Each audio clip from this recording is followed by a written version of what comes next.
Daniel Jones, more like Daniel Marino, this Sunday against that Saints defense. Whew, what a gut punch it was in the Superdome for the Saints' much anticipated return. We break that loss down. What's correctable from the loss? Is it on the offense, the defense, or is it on the coaching staff and Sean Payton? We look ahead to the scrappy Taylor Heinicke and Washington football team and their underperforming defense. Can the Saints get it back on track? We discuss if they have to. Is this week a must-win game going into the bye week and the brutal schedule ahead? Tune in to hear all that and much, much more on this week's episode of Pro Saints Talk. Let's roll.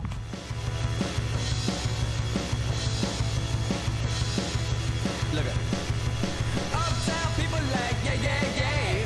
People up in Gretna like yeah yeah yeah. Mid city folks like yeah yeah yeah. People downtown man yeah yeah yeah. Where you at, Hootats, to this week's episode of Pro Saints Talk, where the guys, Ron, George, Jay, break down the Giant Letdown this past week. But we look forward to a matchup between two football teams, one being named the football team, and we break it all down for you. So, George, let's kick it over to you. How we doing on this lovely Friday? Dude, I don't know about you, Ron. Have you had a cough ever since you went to the game last Sunday? I just had like a 101-degree fever, like my achy, like by my shoulders and like I don't know, my knees, and just You're this bad supposed to cough. drink the dome foam. You're supposed to drink the dome foam through the mask. How do you feel, Ron? Wait, I did see somebody trying to pull the mask monster at one point in the dome. That was pretty funny. So wait. Jesus.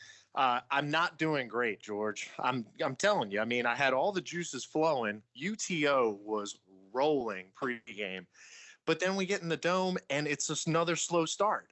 I don't understand what's the deal with this offense where we can have these anomaly games where, it's just we're not moving the ball early. We're not taking advantage of our opportunities to get points on the board. We can get into all those coaching decisions later down the road. I don't want to jump too far into it, but yeah, just in retrospect, after 4 weeks now, I feel like I'm on the Mega Zeph, Jay. I feel like I'm going up on these high highs, and I'm getting plummeted down into these low lows. Jay, keep us tempered here. You're usually the level-headed one. How are you feeling about this 4 weeks in? I felt like a fifth grader during the Ditka era for the 4 days after the game. It was just a gut punch, a bad feeling. It was a game the Saints should have won. And it's one of those at the end of the game when you're on the other side, you're doing the math, saying if we score before 5 minutes here and then stop them and then we score again, then maybe we can do it. And very rarely does that work out for a team. But unfortunately for the Saints, it worked out for Giants fans on Sunday. I think the silver lining here, Ron, is I know one thing I've learned about you is you really love fast starts.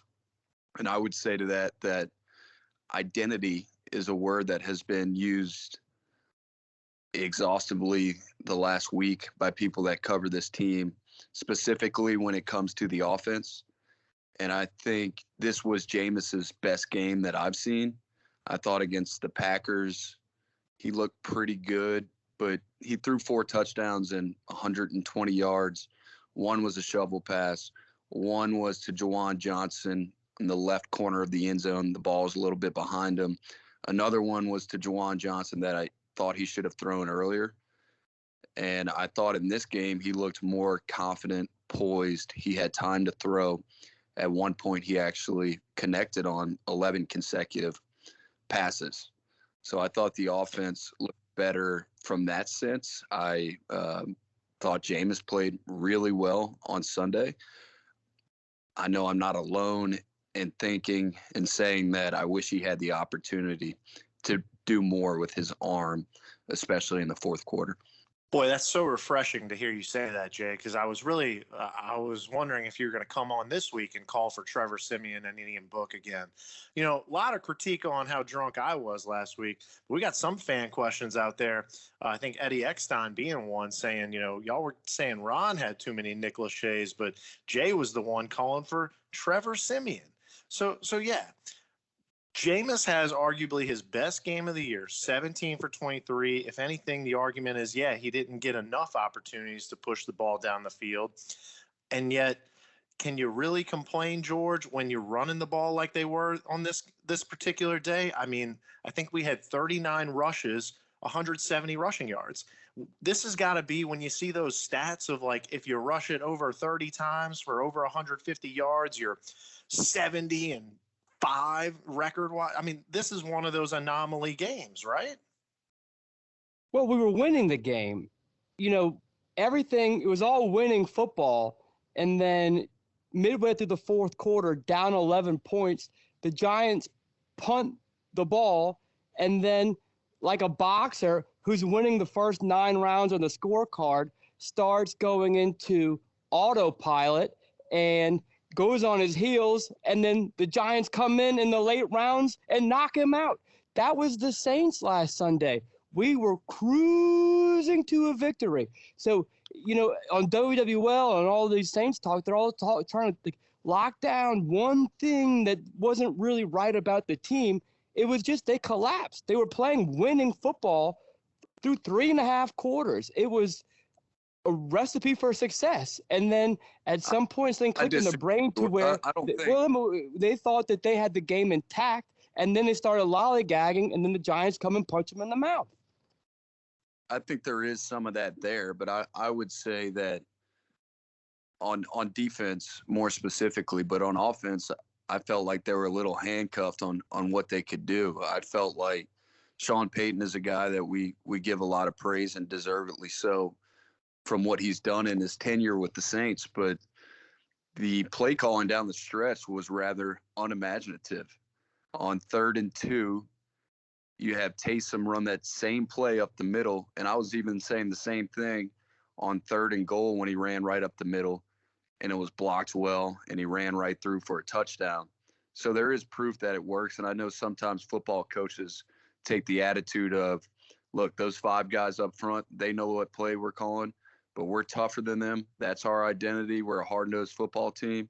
Run it right up in there. But I think specifically out of that formation, the Saints need to do some different things, like that dump off to Troutman on 3rd and 2, like maybe occasionally handing it to Alvin on that sweep.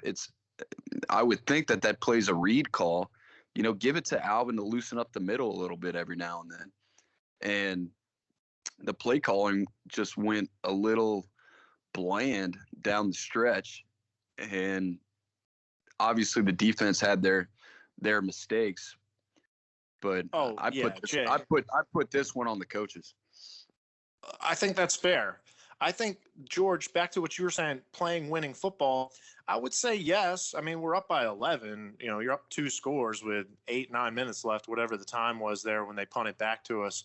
But this team doesn't have the margins of error that previous teams did with Drew Brees, right? I think we've highlighted that enough with the offense that, you know, they've got to move the ball methodically down the field. Yeah, every now and then we might be surprised with a deep ball from Jameis, but overall the margin for error is very small for this team. And so, yeah, you had that drive where they go up 11, where they run it down their throats and cap it off with that just huge momentum run from Taysom where he breaks 5 tackles.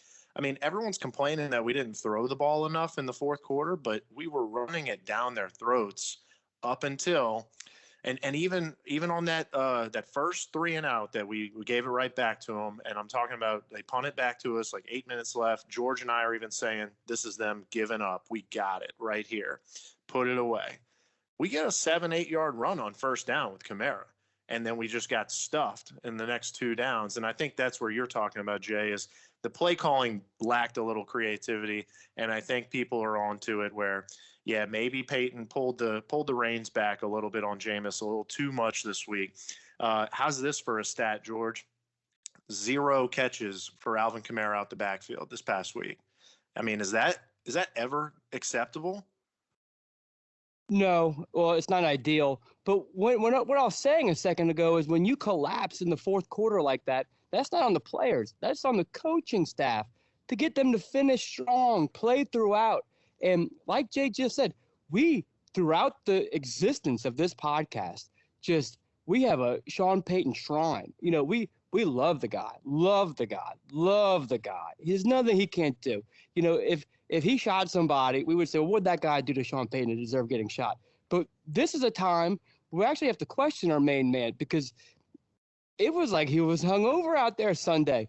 The field goal decisions were just bizarre. That 58-yarder with Rosas Aldrich, you know, he's cut now. We got Parkey, but that alone was just flabbergasting. Knowing the Dome thought he was going to make that, and then he had a 44-yarder that he opted not to take. He was inconsistent and just I couldn't even wrap my mind around what he was thinking on these challenges. And there was decision after decision that in the moment, not like after the fact, oh, hindsight's 2020. Like in the moment, you were like, Sean Payton, what are you doing? And a lot of that just might be he doesn't trust the offense. He doesn't trust the kicking game. So it's making him make these bizarre decisions. Yeah. No, George, that challenge was huge. You and I both pointed it out. We said, what do you have to gain there? I mean, even if we won that challenge, it's 3rd and inches. They could just QB sneak it for the first down, and you wasted a challenge. And yeah, maybe you got a free timeout out of it, rest your defense. And that delay of game. Everyone in the Dome saw 10, 9, 8, 7. We're saying, do something, call timeout or do something. And we don't. And now we're out of now it's 3rd and 7. And then we have to give them the ball back. That could have sealed the game, getting that first down right there.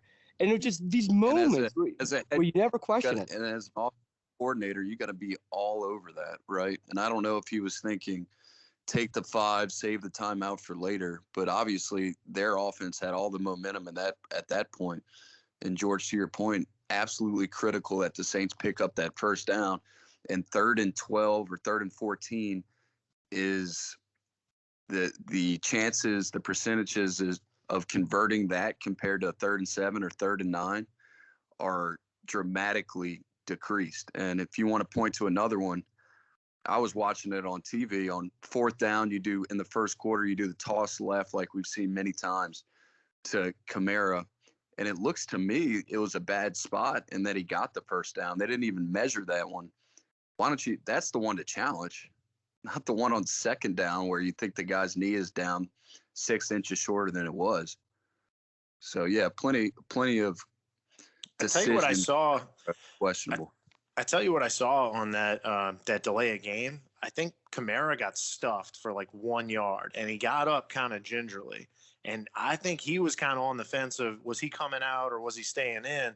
And ultimately, there was a little indecision there where he was forced to stay out. All of a sudden, just like George said, we're not getting into the huddle till 9 seconds left on the play clock. So, yeah, that's what I saw happen on that play. But, yeah, just unacceptable coaching decisions all around. Let's flip it over to the defensive side where I didn't think the coaching decisions were much better. I thought we were getting decent pressure in the first half, doing some stunts and some twists on the D line. I think we got a couple shots on Daniel Jones, but all in all, he was pretty good even under pressure. But then in the second half, George, Jay, I mean, they just went into straight 4-man rush, no creativity. They looked exhausted out there. And then we slip into some real soft zone that we just got picked apart. So, I mean, what happened to our man coverage abilities? And Jay, I guess let's start off with your boy Adebo. Major setback for him this week, huh? Yeah, he didn't play particularly well, and it looked like Daniel, the CPA, intentionally went after Adebo. Kadarius Toney, their first-round pick this year, had 13 yards coming into the game. It was clear that he was featured, and Toney, for the most part, was matched up against Adebo. And Adebo had his worst game as a pro, and you expect some hiccups from a guy that's thrown into the fire as a rookie 3rd-round pick, and he definitely took his lumps in this game. But Lattimore is the highest paid corner in the league. He has been playing well in this short season, but on that Saquon touchdown on the wheel route, he's peeking in the backfield. Who's their second string running back that he's worried about? And Saquon runs right behind him on the wheel route for the big score that established all that momentum for him.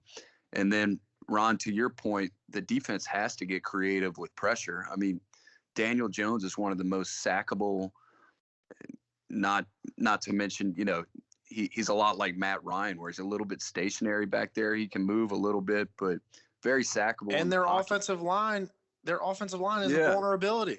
Yeah, their offensive line has been notoriously poor. So bring more than 5 guys or 4 guys, because the guys you got right now, they're all good enough. But Cam Jordan at this point in his career, we've talked about it, he doesn't scare you. We don't have Davenport out there or Onyemata, so we're not getting the pressure with those 4 guys. To me, the number one emphasis on defense should have been for the coordinator to do some tricky stuff. Bring the delayed blitz, hit him. You don't have to sack him, but hit him. And they didn't. And Jason Garrett called his best game this season as the offensive coordinator and clearly outcoached Dennis Allen. Yeah, I think it's a good time, George, to highlight Yancey Pants here. Fan question, identifying the D-line as a glaring weakness on this team.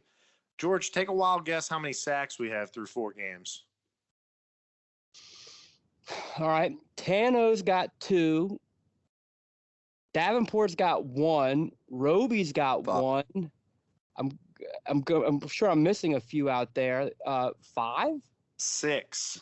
We only have 6 sacks through the first 4 games. I mean, how does that feel? Are you concerned, or are you saying, yeah, this is expected based on Davenport being out, Onyemata being suspended? We lost Tano for 1 game there.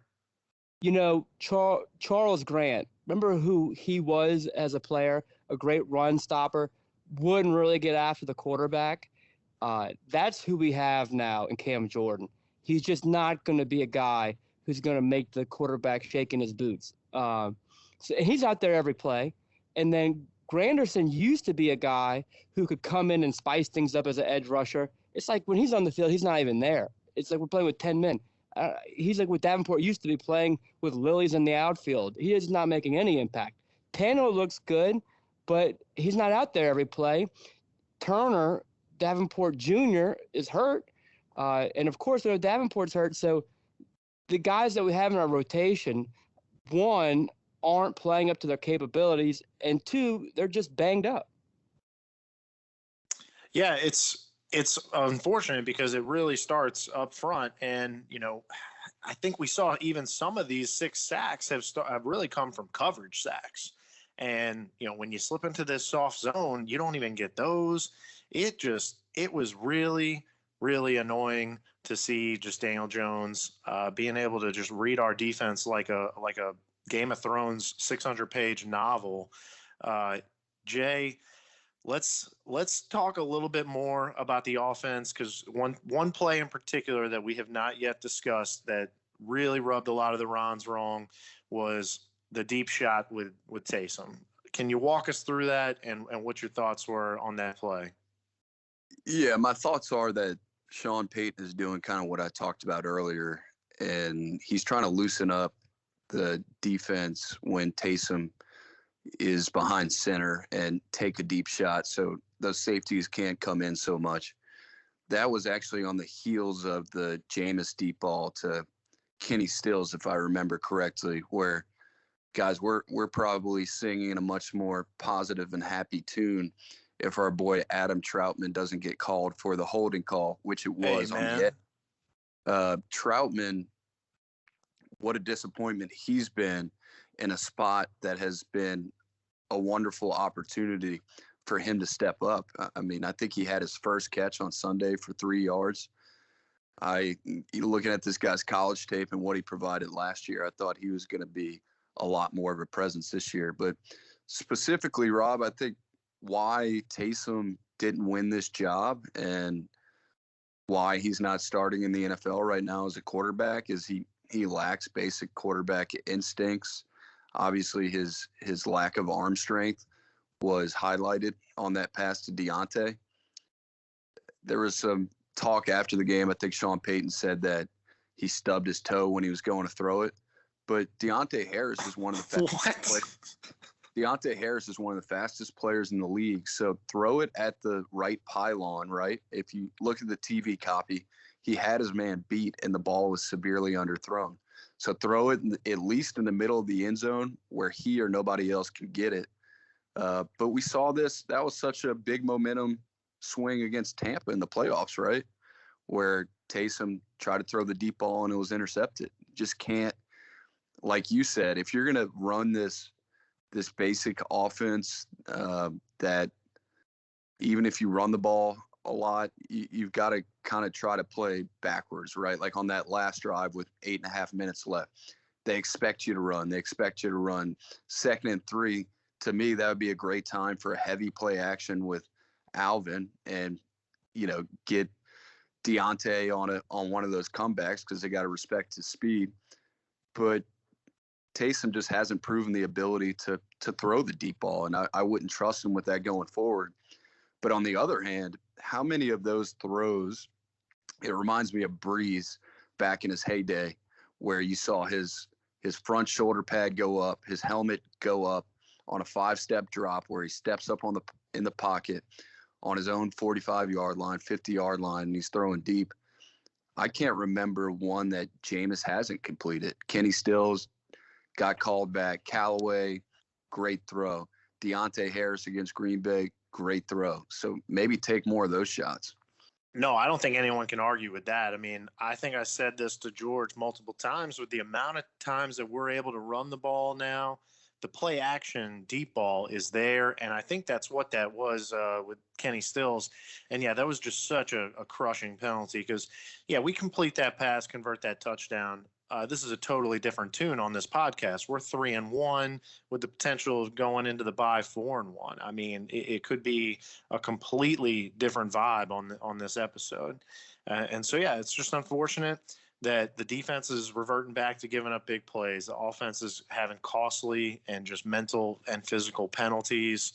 And, yeah, it's a little upsetting. So, all right, we talked a little bit about the clash and the problems with Taysom coming in, and Jay highlighted that, yeah, he's underthrowing these balls. I don't understand. I thought people talk like he's got the arm strength. I know he's late on making decisions. We saw that last year too. But I'm questioning if he even has the arm strength.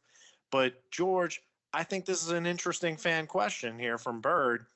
Would it be better for the offense if Jameis or Taysom just got knocked out with an injury for the year? Now, we don't wish that upon anybody, right, Bird? But Bird wants to know, do we have a bad problem here with two quarterbacks? Shame on Bird for putting that into the universe. No, we want clickbait. We're going to depend on clickbait throughout this season. And due to the few options we have on offense, especially nowadays, without Mike Thomas, without Traquan Smith, we need clickbait. And Ron, at the game, I was really blue on Jameis, but in the second half of the first quarter, the second quarter, third quarter, he was making some throws. Of course, you don't want Jameis out, and of course, you don't want clickbait out. And I really don't think Jameis gets that upset when Taysom comes in for him, and he handles it with class because he's very team first. If it becomes a Joe Flacco situation, then the answer could become yes. However, because of Jameis's approach and winning by any means, then we need both to fully get the best out of this offense. And it's more of a challenge on Sean Payton to really get more creative, because in past years, to even utter those words would just be, what?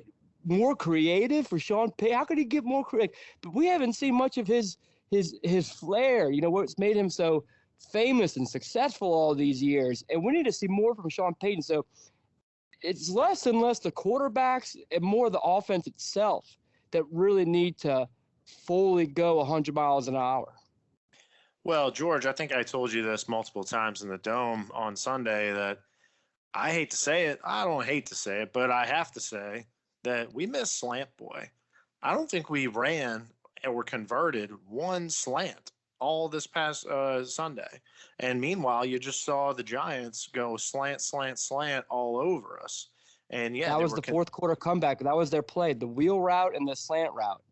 yeah, I mean, so we miss just that solid possession receiver that Mike Thomas brings to this offense. Where you can get 8 to 10 yards from him on a slant, on a hook route, a little hitch. We need that kind of consistency for Jameis. So, all right, we've talked a lot about what it was like in the Dome, and yeah, we even alluded to some of the mask usage, a little extra cold filtering on that beer as it's going through. But George, let's talk about the vibe in the Dome, because we build this as the Ron Union, right? Now, partly that was UTO, and by the way, UTO was incredible this past Sunday. Super Bowl form. We pounded the over on girls. I think we got up to 5 at one time, so that was incredible. Jay brought Kane's hero. Yeah, it was all around incredible. Team player, George. But George, don't forget the wedding cake, Ron. Oh yeah, we had leftover wedding cake dropped Leftover pristine, fresh out the bakery, Haydell Bakery, Suzanne Haydell. Where you at? That was straight wedding cake from the night that wasn't even touched yet. No, you're right. It was delicious. Everybody's bellies were full going into the Dome. Our hearts were full. But the Dome more untouched than Daniel Jones. Oh. But George, look, our hearts were full, our bellies were full, but the Dome was not full, right? No. I predicted that this was going to be a party-esque atmosphere, like the 49ers game from 2 years ago, that Christmas game 2 years ago versus the Steelers. I thought it would be just like that, just rowdy and fun and full Ron, full blast, all the way go. But the Dome wasn't as raucous as we're accustomed to, not by a long shot. It didn't get loud till the fourth quarter. And that was a disappointment. I really don't know why. I guess there's enough people in the area who are afraid to go to the game, or they don't want to get COVID, or they don't want to get the vaccine, so they don't go, or they don't want to find out what the mask rules are. I mean, I don't know why. Maybe they don't have. There's a lot of reasons. A lot of reasons, mask mandates, but all those reasons. Brees hangover, Ida recovery, all those reasons, all the above, didn't produce the Dome experience that we were all anticipating. And then the Dome itself had some weird things. In the nightly news the next day, they had people stranded in there in the staircase, 45 minutes to get out of the terrace, no beer in the terrace. What else was there? The music. George, you said that the beer was running low by us. Yeah, beer was running low by us. I only think that had to contribute to a little bit of the lack of atmosphere, and maybe why the team couldn't close out in the fourth quarter. Popeye needs his spinach, and then that's right. And the graphics, Ron, in the Dome were just bizarre. They're too much. They're too complicated. It was 3rd and 8, but everyone's like, "What is it? What's going on?" Because and the music wasn't as what we're accustomed to. I know we finally turned the chapter on the Yin Yang Twins, Stand Up and Get Crunk, but then we didn't really turn into what? It's just there were all these times where I just feel like we were a volcano about to erupt, and then the Dome just didn't have that experience that we're always accustomed to.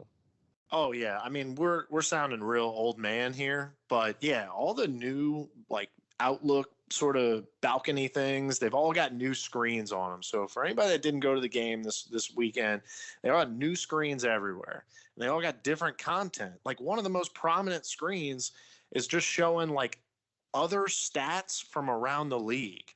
I'm like, I got my phone for that. All right. I can check my fantasy team and my fantasy league for that kind of stuff. I don't need to see what quarter it is 10 times the size of what's the down and distance. It was so incredibly hard to find the facts that you need in game. I don't know if that, I doubt that affected the players at all, because they just look at that play clock. But But I know for the fan experience, it's definitely going to take some getting used to. I was not a George, again, old man comment. I know you and I weren't a fan of the comic book graphics that they got and the font choice. I was also very underwhelmed with the sticker that I got this year for being a season ticket holder. And clearly, Yeah. theme came from. It's got the same little it looks like my son painted it.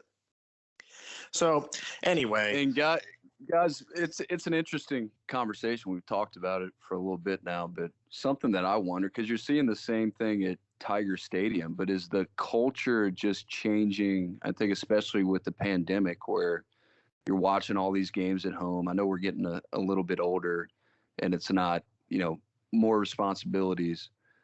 But when's the last time you've seen Tiger Stadium at 100% capacity? You see a lot of these stadiums now, like Levi Stadium, north of San Francisco, 50,000 seats, more to trying to appease a corporate type of culture. But it's interesting times right now with stadiums and people's willingness to go. I don't know. I'm just interested to see what this eventually turns into. The new Clipper Stadium in Los Angeles, it's a lot less seats. There's no upper That's deck. like when Yin Yang Twins were playing Stand Up and Get Crunk, then it really was an atmosphere and like something to be a part of. And like if you weren't in the dome for those, Sean Payton, Drew Brees, golden era, you were missing out because it was full adrenaline, full fun. We're having the time of our life in there. It was like Mardi Gras every Saint Sunday. And they need to bring that atmosphere back. And I feel like all these new changes, it's not because I'm old and a traditionalist. I'm for whatever. I'm very open-minded on how to make it a better experience. But the changes they're doing now, it's like the new touchdown song is this guy mumbling. It's like a bounce song with mumble. It's like we need that too.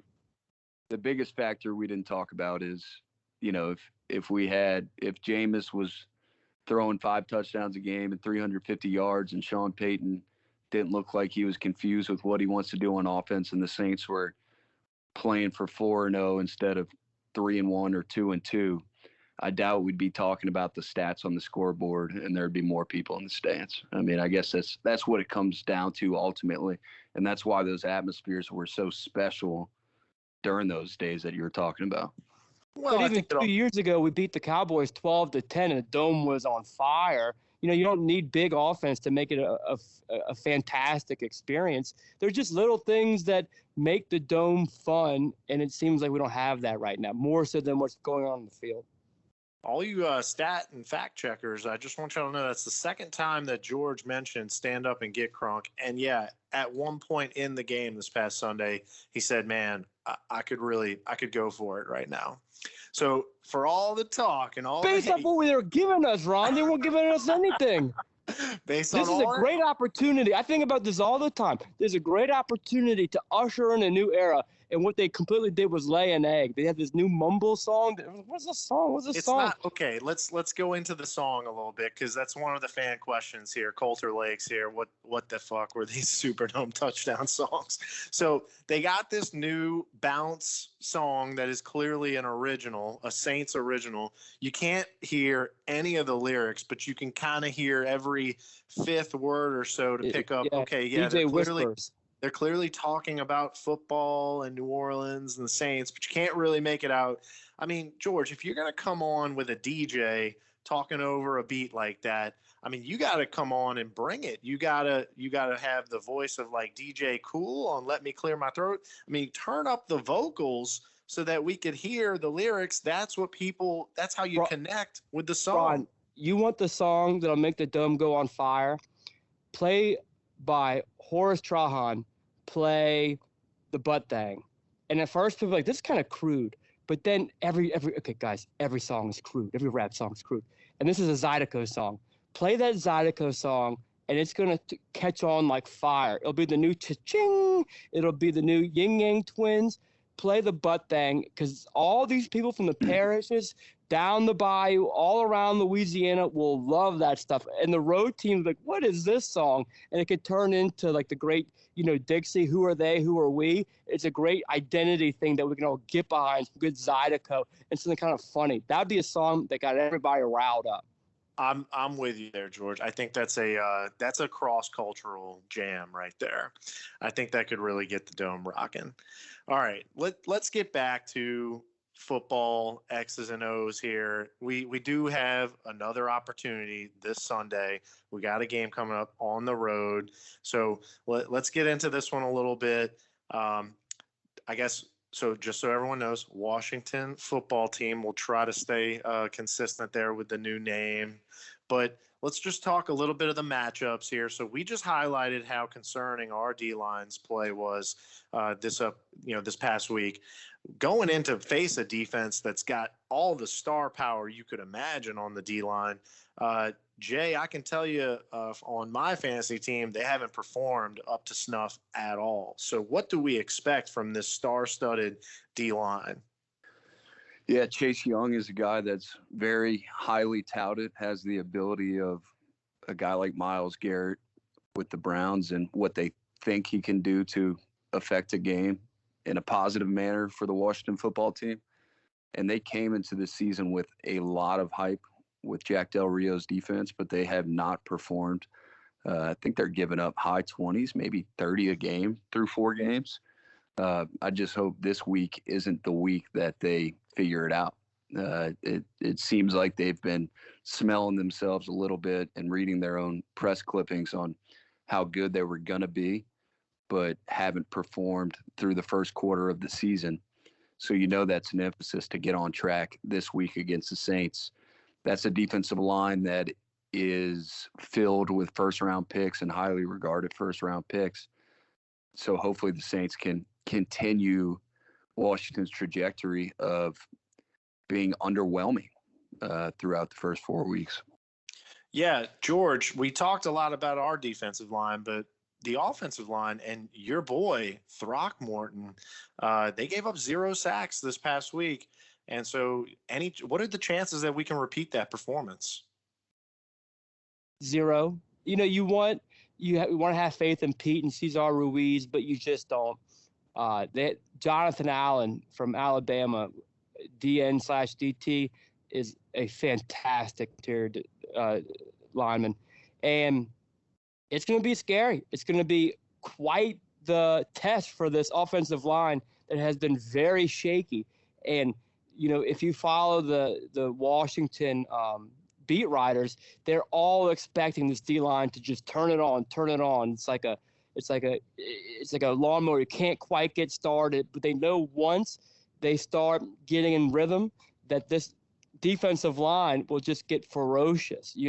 They have it all in my notes. Allen, Young, Sweat, Payne. Sweat's got 3 sacks already, and Ramrod, this isn't his best year. He's gone from an A+ to maybe a B+, A-. So this is a conundrum for this offensive line, who really, since McCoy has gone out, since Armstead has gone out, has looked quite shaky. Hurst has played really well. Hurst had a good first game, not a very good second game. Oh, 0 sacks. 0 sacks. I mean, that says it all right there. And I don't recall too many where Jameis just had to throw it away. I mean, 17 of 23. So I don't think you can really say anything poorly about the offensive line. They pass protected well, and we ran for 170 yards. We averaged over like 4.5 yards a carry. So, I mean, all in all, the offensive line, aside from a few critical short yardage downs where we didn't get the first downs that we needed to win that game, they had a really good game overall. So, and that's clearly the test of is this offense going to go or not? If they can establish that kind of run game and push the line of scrimmage this weekend, then yeah, I think it's going to set up, just like we talked about, it's going to set up that play action pass, and this team's going to be able to move the ball. Now, will the defense have enough to contain Taylor Heinicke? George, Daniel Jones got loose on us a couple times this past week, but Taylor Heinicke's got the potential to make it look like playground ball out there and really get loose on you. So let's focus on this matchup right here. We just got done talking about the D-line that had a rough game, and this is going to be one where you don't want to take too many chances and too many crazy stunts and leave any rush lanes open. So, George, how do you stay disciplined but also make it hard on this guy?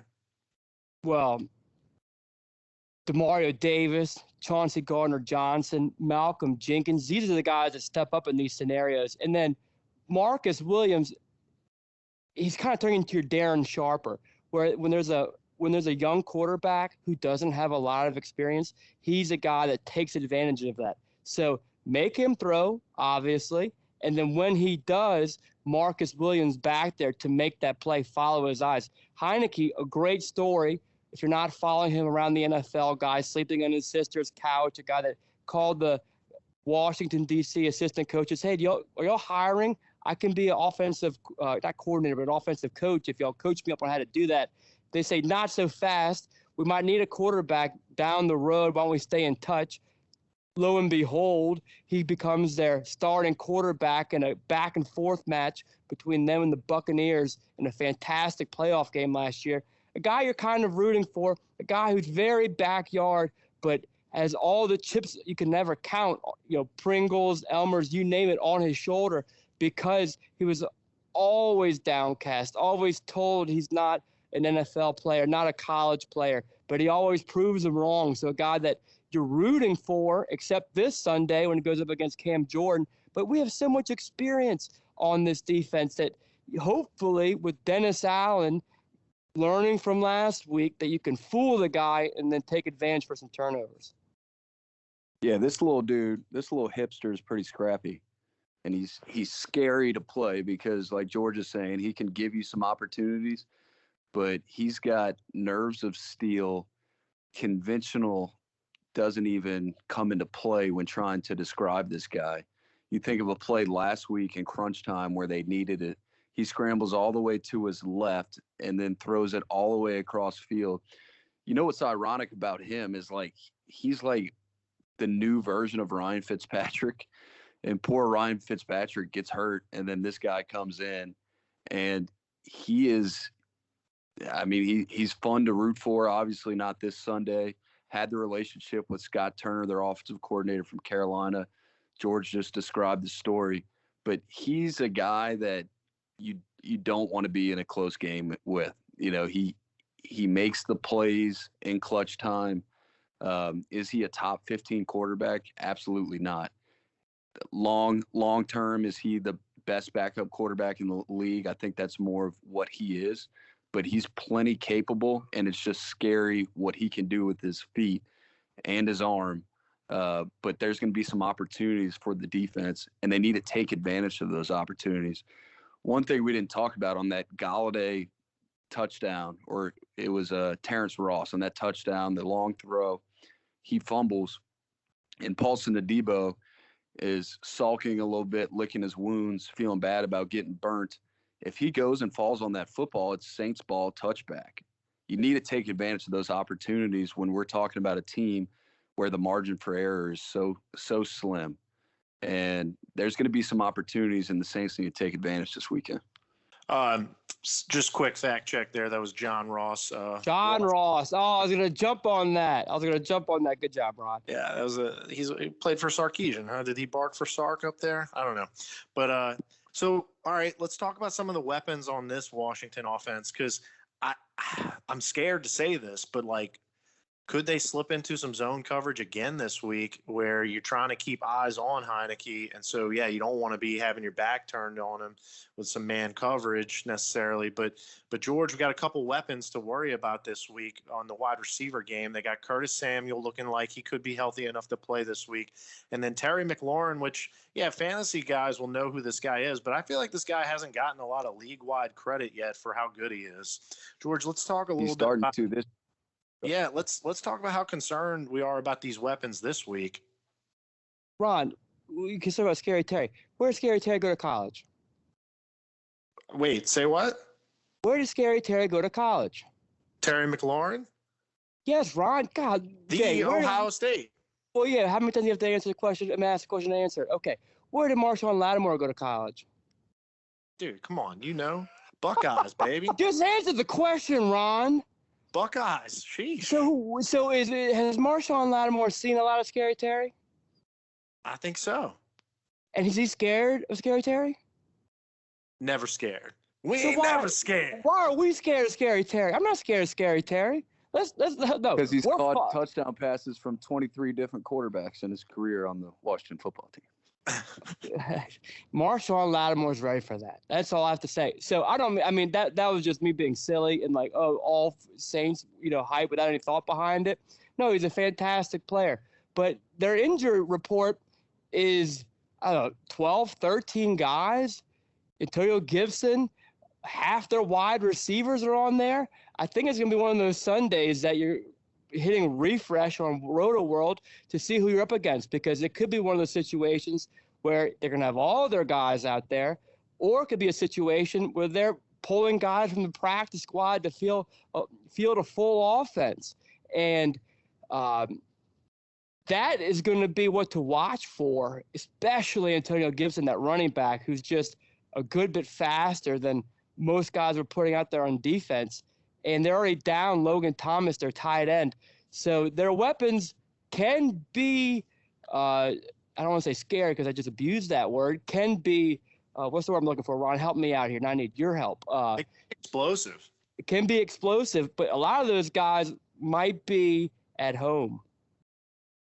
Yeah, no, that's a good call. And I would just tell the Rons a tale of caution, because I felt like we were saying something very similar last weekend. And a lot of the weapons were out with Slayton, Shepard, and they still seem to get it done on us. So that's why I'm just a little concerned about playing that off zone again. Yeah, and Ron, I mean, and that's this league. Every week there's likely going to be a guy like Terry McLaurin. It's every opponent that you go against. Devontae Adams, DJ Moore, with New England, might have been an exception with their poor receivers, but this is certainly not the most frightening team offensively that you're going to face this year. One of which that's actually on the back half of an offense that scares you. Knock on wood. No, for sure. It's an interesting matchup this weekend, and it's the last game before the bye, so that always comes with a little extra incentive to win. Ron, this. Is it with that schedule after the bye for this team to make the playoffs? Is this a must-win game? Oh, it's so hard to gauge all that with the 17-game season now. You don't really know what's going to be the cutoff. But yeah, just what you're highlighting there, Jay, is after the bye you go to Seattle, then you get the Bucks at home, and then you get the Falcons at home, which should be a winnable game. But yeah, same with the Panthers, right? And then Titans on the road. So yeah, it's a tough road down, and we could get even deeper into the schedule where you got the Bills and Cowboys that look like my answer is yes. You can't. Yeah, lose Ron, it is. It's very must win. Yes. Ron, Okay. 2 and 3 is a whole. Fair. It's hard to dig out of 2 and 3, especially as the Panthers 3-1, not looking so bad, good defense, and the Buccaneers, Super Bowl contenders, to just remain afloat in our division. 3-2 is definitely necessary, especially with how I know we're gonna get healthier after the bye, but that schedule is brutal. We can't be losing to the Giants in Washington before we're going up against that. This is very must win. Okay, fair enough. And maybe I'm just thinking back to previous years that we're talking about totally different teams that went on incredible winning streaks after starting off the season slow. This team, I think we've highlighted, is not that team. And so, yes, I'll concede the fact that it's must win. I hate to put that many eggs in one basket here. But speaking of eggs and fertilizing eggs, we got a fan question here about our boy Will Lutz, who has been on the IR for a hernia surgery. I know y'all saw this. I don't know if all the Rons saw this, but posted on the Saints Instagram, Saints social media account, that he and his wife, congratulations to them. They're welcoming to the world their first baby. But George, Jay, I got a toss-up question for y'all here from Robbie Neighborhoods. Okay, I'll leave this to George. look, I'm no doctor No. here, George. I'm no doctor here, George. But this guy's making a baby in hernia surgery recovery. He's got to be healthy by now. Come on. I mean, if you're able to do that, I think you can go out there and kick from 40 at least. Ron, you have 2 kids. You don't announce to freaking Saints Nation that you're pregnant 3 days after you find out that you're having a kid, right? So when did he get hurt? Okay, let's do some math. Okay, let's do some math on this one. So, okay, let's just say that they're doing a conservative announcement. What's conservative these days? 13, 14 weeks out? Couple months. Okay. When did he get this injury? You're all alone here, Ron. He got that injury in preseason, so at least 5 weeks ago. So all right, fair enough.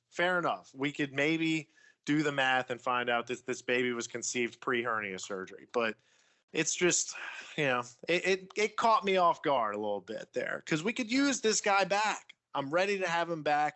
Instead, like George alluded to, we got Cody Parkey, a.k.a. Mr. Double Doink from a couple of years back after y'all jinxed my man Aldrich Rosas with that whole Ted Lasso reference, which, I still don't get because I haven't watched the show. Yeah, so shoot me.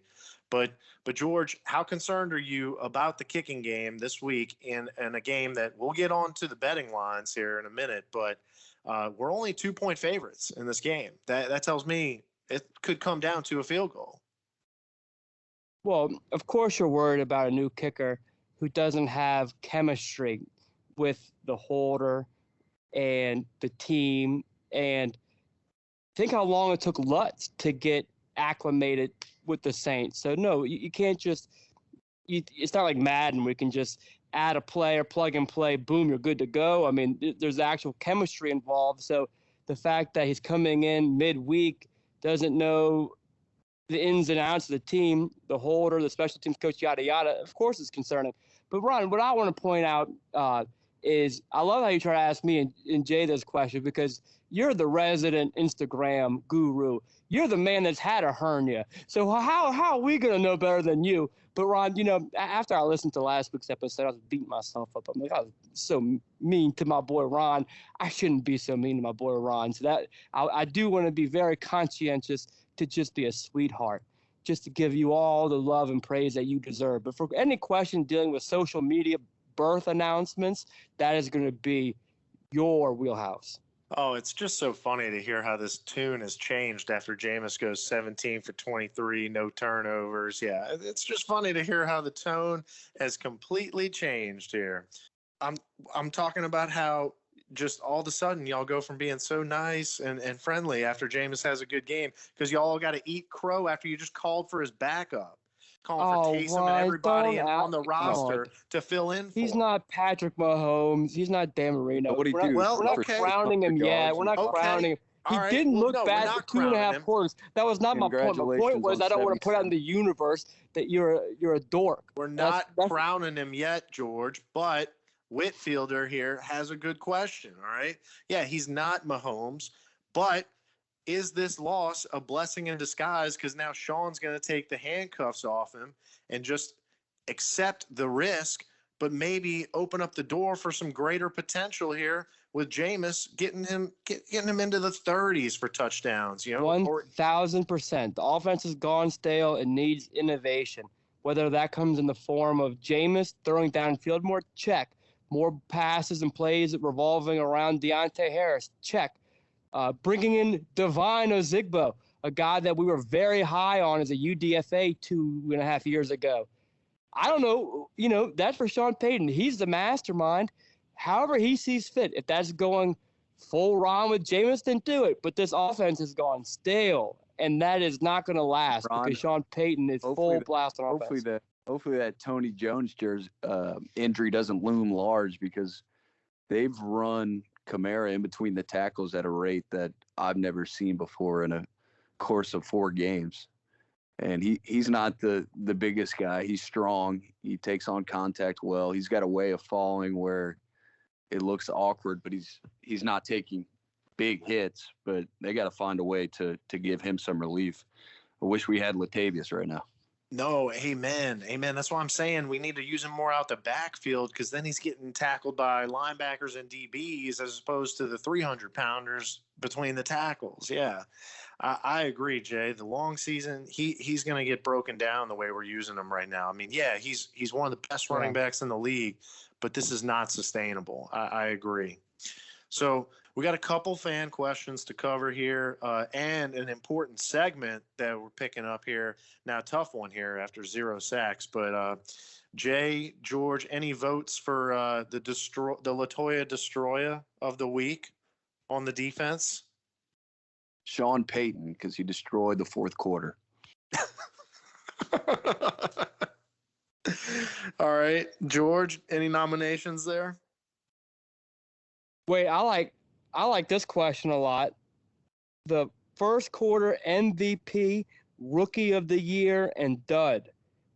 I like these big picture questions. And technically, the first quarter of the season will actually be after the first quarter of the Washington game, but that's to bean counting for everybody. So, okay, the MVP, and this is my humble opinion, is Demario Davis, because their defense has obviously led the team in every component, and he's just looked as masterful as always. And now that Sean Payton's out, he's the true leader of the team, the true leader of the defense. Honorable mention to Lattimore, who's gone back to his rookie season caliber. The dud, I think the obvious answer was Troutman. Second nominee might be Cesar Ruiz. And the rookie of the year gotta be our boy Paulson Adebo, because he's belonging out there as a third-round cornerback rookie. Honorable mentions, though, not true rookies because they were practice squatters yet last year. Calvin Throckmorton and Juwan Johnson changing positions. So those aren't true rookies, but guys that pretty much are rookies that deserve a pat on their back. Ron, I want to hear your 2 cents on that, on those questions. Yeah. I think that first quarter MVP, DeMario's real hard to argue with. But I could also just as easily say our boy Throckmorton for coming in and really being responsible for the success for a couple of those wins. I'm really primarily focusing on the wins here, and where he is awful. Where our whole offensive line was abysmal in the Carolina game. Same reason why you can't make the argument for Kamara to be the MVP, because he ran for 6 yards in the Carolina game. Obviously, DeMario's been the most solid throughout every game. All right, Jay, just trying to bring a counter argument. It's not like the defense played spectacularly against Carolina, so it's hard to really recognize anybody in that game. So, all right, yeah, but I would say honorable mention our boy Throckmorton there. I would also say Juwan Johnson, just because it's been such a pleasant surprise and you needed it with the fact that Adam Troutman's been such a disappointment. George, rookie of the year, I think it has to go to Adebo. You're getting starting reps out of him in the secondary. Really hard to argue with that one at all. And then dud. Dud. That's a I'm going to go ahead and still say freaking Davenport, man. Get healthy. You know what? Better one. Cam Jordan. Cam Jordan's been a first quarter dud. Jay, you got an opinion on this one? No, I agree with you. I think I'm not surprised by Cam Jordan's output, and I think he's still valuable on the field. I don't think it's lack of execution on his part. I think it's just lack of quickness that he doesn't have at this stage in his career that he once did to get around the corner on the edge. So I don't think that's attributed to his want to or effort. And then Davenport, yeah, I mean, we've seen the ability at some point. It's unfortunate that you're injured, but in order to continue getting paid and exist in this league, you got to find a way to not get injured and find a way to play through injury. I'm not questioning what he's been through, but your best availability or your best. What is it, Ron? Your best ability is availability. And he hasn't been available. But for me, I was a guy that was pretty high on Troutman coming out of college and looking at his tape, and I've been very disappointed in him. I agree with George on all three. Honorable mention for Rookie of the Year, and I've been waiting to work this pun in for a long time. But Pete. keep an eye on Pete Werner. Could be climbing the ladder if you catch my drift there. All right, I see you, Red. All right, so wait. Speaking of Red, this weekend we're playing outdoors, baby. We're going out to FedEx Field in D.C. Northeast. Big climate change for this Southeast team. So let's kick it to the weatherman Red to tell us what we got to expect. Hey, Rons, it's Red, the weatherman. And it is week 5 in the NFL as your New Orleans Saints head on over to Washington to take on the Washington football team with a 12 o'clock kickoff at FedEx Field, which I'd like to point out is an outdoor stadium, and the weather could play a key role in this game. Well, let's get it right on over to the weather. With a high of 72 degrees, it's going to feel more like 69 degrees, and an east wind only at 8 to 10 miles per hour. I'm seeing about a 50% chance of rain, but overall 95% cloud coverage in the immediate area. I expect the game time conditions to be gloomy, Rons. There's a chance of rain, but not a lot of sunlight. So, remember, Rons, one important thing. Whether you like it or not, it's Red, the weatherman. All right. Wow. So incredible. Outdoor game. Weather, a factor. Thank you, Red. We will always remember it's Red, the weatherman. All right. So look, gambling, not uncommon anymore. I mean, I think we're pretty tired of hearing all the commercials and every advertisement for DraftKings and, oh, get your fantasy picks, your daily fantasy picks in now. Well, look, the avenues are out there for y'all to put your money on the line, make it interesting. But that's why we're putting it on the line for you here with a resident gambling expert here, the Godfather, with a special Vegas segment for all the Rons. So right now we're going to kick it to the Godfather for the Vegas segment. What do you hear? What do you say? Ron Nation, this is the Godfather here with a couple of picks for your degenerates out there. Let's start off with the Saints and the football team. Saints are laying 2 on the road, and I love the Saints this week. This is an overrated Washington defense. They're giving up points to everybody. Ultimate get-right spot for Sean Payton in this offense. You're going to see them explode against a secondary that can't cover anybody. Speaking of secondaries that can't cover anybody, let's move over to Cincinnati. The Bengals, Joe Burrow. They're catching 3 at home against the Green Bay Packers secondary. That was horrible in week 1 and still can't cover anybody.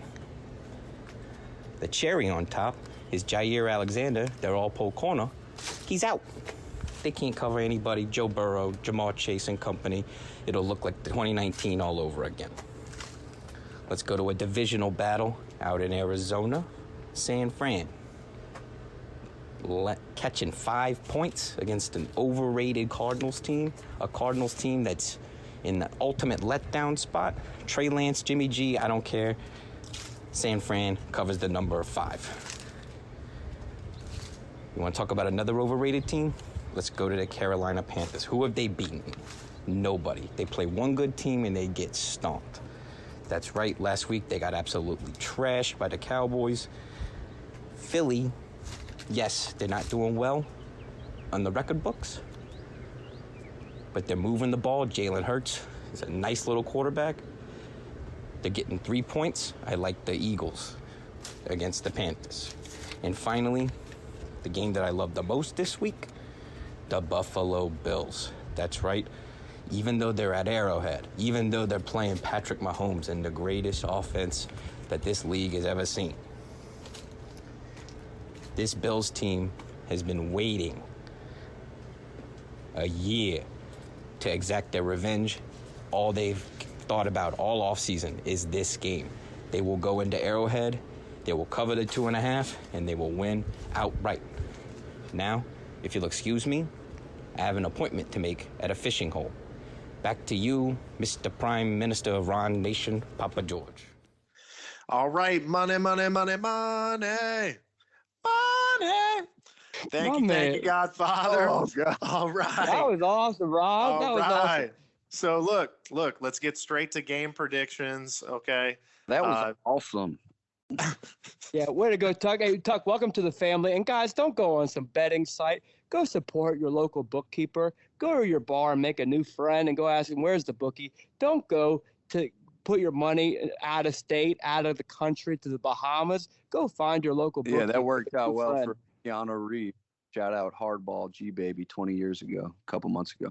Yeah, George, we're not condoning any illegal activity on this podcast at all. However you place your bets. We're fiction, Ron. I don't. To be fully honest, I don't ever sports gamble. You mean look how we think we know everything. We're about to give a prediction, and we're going to be way off. It happens every Sunday. Like, you never know. It's always crazy. I guessed the Giants last week until you made me change my pick. I made you. Well, yeah. I was holding a knife. I was holding a knife on your throat. Saying, "You better change it." we all remember that scene. Peer pressure. All right. It's a powerful thing. All right, George. Ron, I got one for you, guys.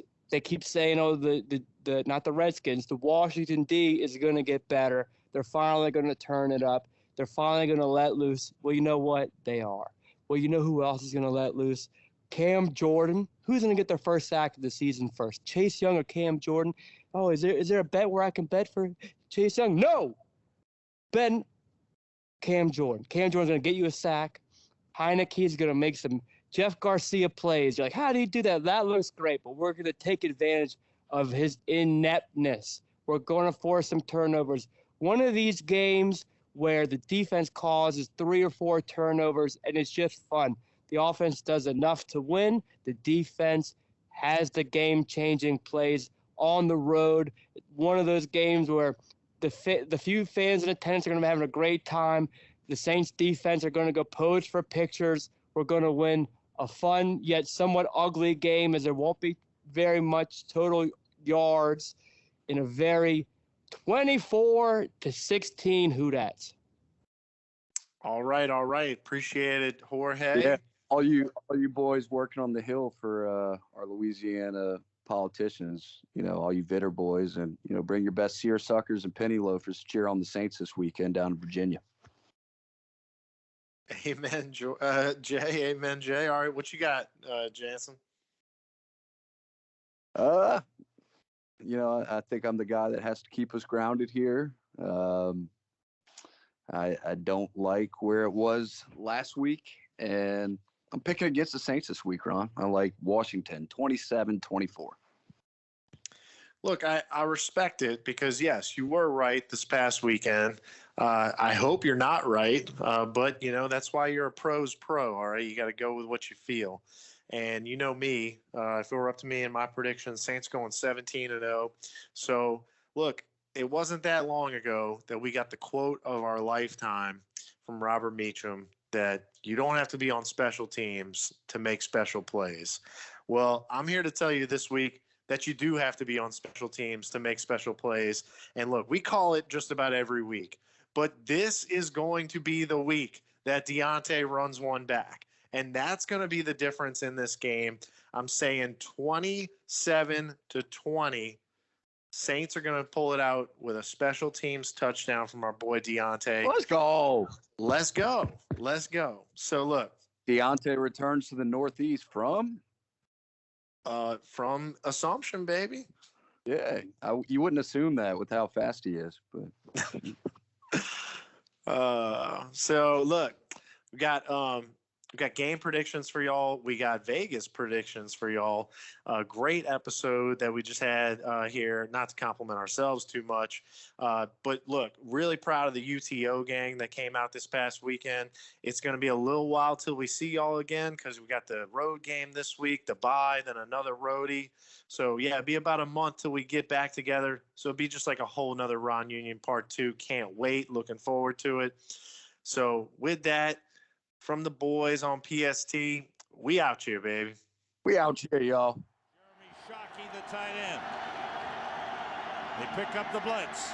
Breeze faking. Andre Carter missed him. Breeze throws. It's up for grabs. Was it picked off? Kareem Moore's got the ball. It's an interception. And then it's taken away by Robert Meacham. Meacham goes in for a touchdown.